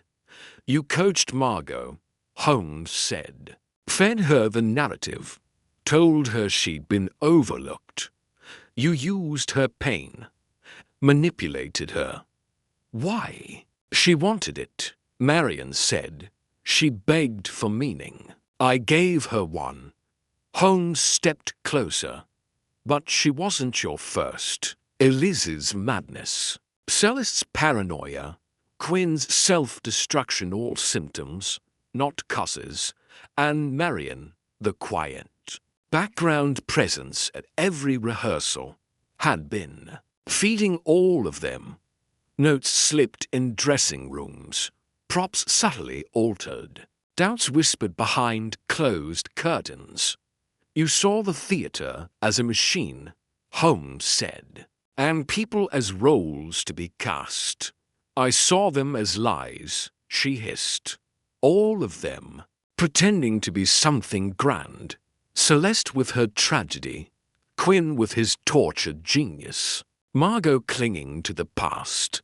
None of them deserved the parts they played. And you did." Her eyes gleamed with something brittle. "No, I didn't need the part. I wrote the script." Lestrade entered behind us, handcuffs ready. But Marian didn't move. She stood in front of the costume mirror, watching herself. "I wanted to see what would happen," she said, "if you gave everyone the perfect wound. If you crafted just the right conditions, would they destroy themselves or each other?" Holmes's voice was quiet. "So you provoked a murder for art?" "No," she said softly, "for truth." As Lestrade took her arm and led her away, Marian didn't resist. She kept looking in the mirror, as though waiting for someone else to appear behind her. Some final self, some final role. We walked back to the stage, where Eliza still sat, watching the empty boards before her. Holmes said nothing as he sat beside her. She turned to him. "It's over?" she asked. Holmes nodded. "Then why does it feel like the curtain's still up?" He paused, then said, "Because it always is for some." Later that night, as we returned to Baker Street, I asked what made him so certain Marian would take the bait. She never once spoke of herself. He said, "Not in grief, not in gossip, not even in sympathy. She was invisible, like Margot, but content in it. That's not natural, not in the theater." It meant she had a different role, and when she thought Margot might confess, she needed to bury the story again, rewrite the end. That's the danger with hidden authors, Watson. They rarely know when to stop editing. And so the play closed, not with applause, but with the slow descent of truth upon an empty stage. The morning after Marian Blythe's arrest, I found Holmes seated at the window, motionless, with his violin untouched on the table beside him. The scent of stale tobacco hung in the room, and despite the supposed resolution the night before, his eyes bore the same alert tension I'd seen in the heart of many an unfinished case. "You're troubled," I said, pouring tea, though I already knew why. Holmes didn't look at me. He watched the street below. "Do you remember the photograph? Watson, the one recovered from Celeste's dressing room the night of her death?" "Yes. The one of Margot and Eliza together in costume, behind the curtain." Holmes finally turned. "No, that's the lie. It wasn't Margot." I paused mid-pour. "What do you mean? You showed it to Lestrade yourself." I showed Lestrade what he expected to see. Holmes stood and crossed to the desk, retrieving the photograph from a drawer. He placed it under the lamp, illuminating the faint ink smudge on the bottom corner. This was not taken during the Swan Queen's original run. The hairpin worn by the woman on the right. An ivory swallow-shaped piece didn't exist in the costume department. Until 2 years after the play closed, I stepped closer. So it wasn't from the original performance, no. It was staged after the fact, deliberately, and not by Margot. Then Eliza. Holmes shook his head slowly. "No, Watson. Eliza Vane has always been our greatest actress. She knew precisely when to fall apart, what to forget, what to reveal. You believe she knew what Marian was doing?" "I believe she orchestrated it." The room chilled, despite the hour. I struggled to reconcile the image. Eliza, wide-eyed and trembling, her voice cracking with grief. She'd survived a murder attempt, clung to Quinn's arm in quiet panic, and yet she manipulated Marian. I asked. Marian was clever. Broken, yes, but not mad. She needed a motive, something deep enough to pull her into murder. Who? Better to give it than a mentor she trusted implicitly. I searched Holmes's face for doubt, but there was none. Eliza fed her the poison, he continued. Not literally, she lacked the stomach for blood, but she whispered. She praised Margot's victimhood, fanned Marian's resentment, planted doubts and grievances where none had existed before. She staged the entire tragedy. She wrote the frame, Watson. Marian filled in the canvas, but the outline Celeste's. Growing paranoia, Margot's guilt. The theatre's mounting tension was all carefully laid out, all while Eliza played the porcelain heroine. But why? I breathed. Holmes picked up the violin and held it, not to play, but as if drawing strength from its shape. She was dying, he said softly.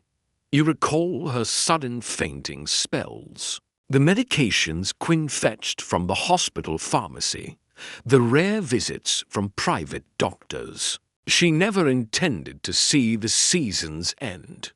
My throat went dry. She wanted to leave a legacy. She wanted to be remembered, but not as a fading star, as a martyr. And Marian was her instrument. She chose a girl broken enough to believe in her fully, to carry out the darkest acts in her name, all while Eliza preserved her public image. That final scene on stage, the trembling gratitude, the soft nod to Holmes, it was her encore. I sat heavily in the armchair. But you let Lestrade believe it ended with Marion. Holmes nodded. Because it had to. The evidence against Eliza is circumstantial, nothing actionable. But I confronted her this morning. My heart kicked. What did she say? Holmes looked at me, and for a moment his usual composure fractured. She smiled. That was all. Not denial, not guilt. Just a smile, the kind that comes from knowing your story has ended on your own terms. She thanked me, he said, for solving the case, for giving it the weight it deserved. We sat in silence as the city breathed outside the window. A woman had orchestrated a masterpiece of manipulation fueled not by money, nor even fame, but by the desperate hunger to be eternal, to be remembered. Holmes eventually set down the violin and crossed to the hearth, staring into the dull embers. She fooled all of them, he murmured. The theater, the police, even the woman she sacrificed. She gave herself the final line, Watson, and we applauded. I stood. What will you do now? He turned, his face unreadable. What can I do? She has already exited the stage. And with that, the story truly ended not with the clang of cell doors or the gavel's fall, but with a whisper in a theater long since emptied, where ghosts still wait behind the curtain for their final bow. Night had long settled over Baker Street, a damp, stubborn fog clinging to the window panes like smoke from a dying candle. I stood at Holmes's desk, thumbing through the final reports Lestrade had dropped off that morning. Though Holmes had scarcely glanced at them, Marion Blythe had been formally charged.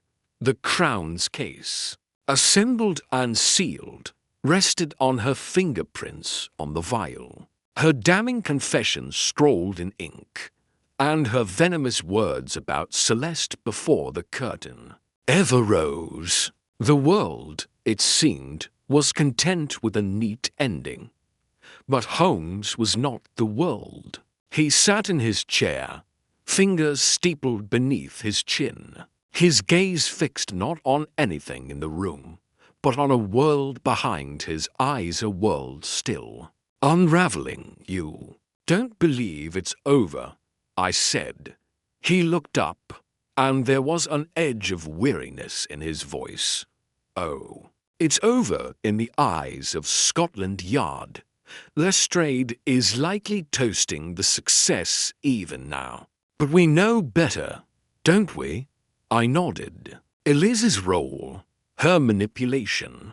She crafted an illusion so complete that even the truth bowed to it. Holmes replied. She handed them the perfect scapegoat and erased herself from suspicion by playing the tragic survivor. All while dying, Watson.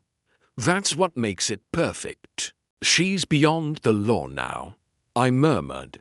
Her illness will claim her before the courts ever could. Holmes rose and crossed to the desk. True, but justice is not always served in courtrooms. Sometimes it's found in understanding, in exposing what was hidden. He pulled open the drawer and retrieved the theater program. From the Swan Queen's closing night creased at the corners, stained faintly with dust and ink. They all missed it, he said softly, every last one of them. He handed it to me, pointing to a single line beneath Eliza Vane's name. In her final performance, she returns to the stage she first called home. Let her memory endure. That line was submitted to the printers the morning before Celeste died. Holmes said Eliza had already planned for this to be her final performance one way or another.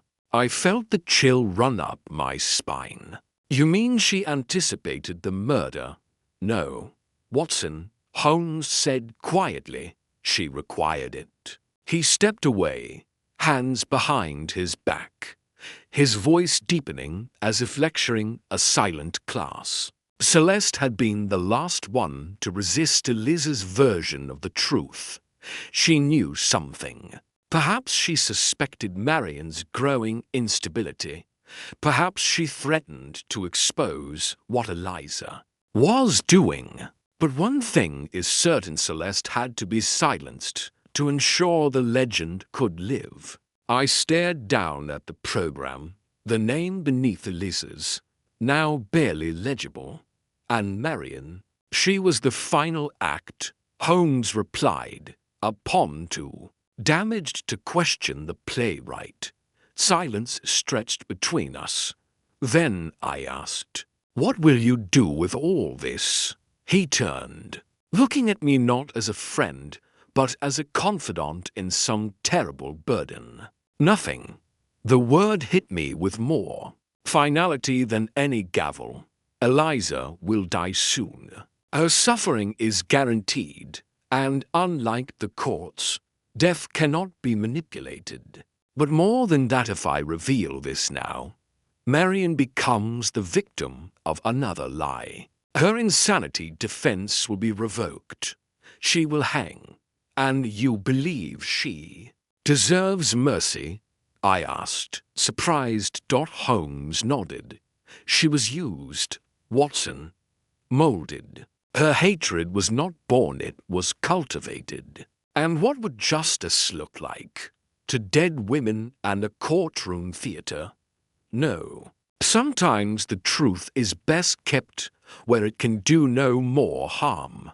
He retrieved the photograph again, the one that had so nearly sealed the case, and slipped it back into the drawer, locking it gently. Some truths, he said, are meant only for the detective. I sat slowly, watching him with quiet respect. He had solved the case not for glory, nor for applause, but for the preservation of a fragile balance. A lesser man might have exposed everything, called it triumph. But Holmes, ever the student of the human condition, knew that justice and peace were not always the same thing. Outside, a carriage rolled past in the mist. Somewhere in a London hospital, Eliza Vane lay behind curtains drawn against the world.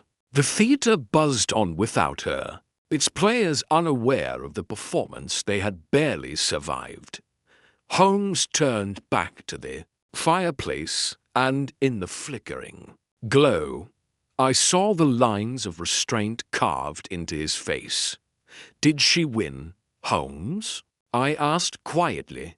He considered the question a long while, then said, no. She wanted to be immortalized as a tragic heroine. But I will remember her. She was not as she pretended to be. Then he picked up his violin and played not a triumphant coda, nor a mournful requiem, but something in between, a note that lingered in the fog and dissolved with the dawn. The violin's final note faded into the early morning stillness, and for a moment, all of London seemed to hold its breath. Holmes lowered the instrument and stared into the fire, its embers glowing like secrets too long kept. I rose, collecting the discarded theatre program from the floor, the last relic of a case that had twisted itself into the lives of so many actors, victims, ghosts in the wings. Marian Blythe would likely spend the rest of her days in a sanatorium, unaware that the woman who had manipulated her had never needed the curtain call she orchestrated. Eliza Vane was dying, and the truth, like so many things in Holmes's world, was not meant for public consumption. Will you write it up? Holmes asked suddenly, without turning. I hesitated. Do you want me to? He glanced back at me, a rare softness flickering in his eyes. Write it as it happened, but leave out the ending. The ending, he tapped a finger to his temple. Let them wonder. Let them think the case was neatly tied. No mention of Eliza's orchestration. No mention of the final twist. I nodded. As you wish. The light outside was thinning now, the fog pulling away from the window as dawn broke over Baker Street. I gathered my coat, casting one last look at Holmes. He was already deep in thought again, his face unreadable. I stepped out into the morning chill. The street oddly quiet, as though London, too, was recovering from the drama it had unwittingly hosted. The gas lamps sputtered against the fading mist, and I walked in silence toward the corner, where the memory of the theatre still echoed faintly in my ears. It should have been over, and yet something pulled at me. A whisper of doubt, a tug, not of fear, but of curiosity, like the faint tension in a fishing line just before a catch. I reached into my pocket and drew out the note. Eliza had left behind in her dressing room the one everyone had dismissed as a poetic farewell, riddled with theatre metaphors and hints of despair. I hadn't looked at it in full since that night. I unfolded it now, letting the cool air wrap around the brittle paper. All the world's a stage, and I, its fading queen. But even in death, the final act belongs not to the actress, but to the audience. That line again, Holmes had remarked on its peculiar construction, but there hadn't been time to examine it further. I read it once more. More slowly. The final act belongs not to the actress, but to the audience. The phrase rang oddly in my ears, as if it held a secret we'd missed. Not to the actress, but to the audience. What audience? I stopped walking. The city moved around me, but I was still. Eliza had always been a performer. Every step of her return, every conversation, every tear had been a performance. And what was a performance without an audience? But not just the public, not the theatre goers. She had been performing for someone specific. I turned on my heel, heading back toward Baker Street, heart racing not with fear, but with the unsettling sense that the curtain had not quite fallen. Back in Holmes's flat, I found him pouring tea, as if he'd expected my return. He said nothing as I walked in, merely raised an eyebrow in quiet inquiry. I handed him the note. He read it again and gave a faint smile. You see it now. She wrote it for someone, I said. Not for the public. Not for us, no. Holmes replied. She wrote it for the one person she couldn't fool, herself. He set the note down and walked to the mantel, his tone low. But there is something else. He reached into the folds of his coat and drew out a small envelope yellowed, sealed with a dab of faded red wax. I found this, he said, behind the frame of her final photograph. Hidden, but not well. She meant for me to find it, but only after she was gone. I stared at the envelope. What's inside? Holmes opened it with care, revealing a single slip of paper, no larger than a calling card. On it, in neat handwriting, were the words, "The final curtain has fallen, but the understudy has not yet taken the stage." We both stared at the note in silence. An understudy? I asked. Another accomplice? Holmes shook his head. or a successor. Someone Eliza groomed, someone we've yet to meet, or worse, someone we've already met, but didn't recognize, a knot tightened in my chest. You think there's more? I don't think, he said grimly. I know, outside, the city stirred with new life, oblivious to the lingering shadows behind its curtains. Inside, Holmes folded the note and slipped it into his violin case. He didn't speak again for a long time, and I knew better than to press. But as I left his flat once more, one thought would not leave me. The case of Eliza Vane was closed, but the next act had already begun.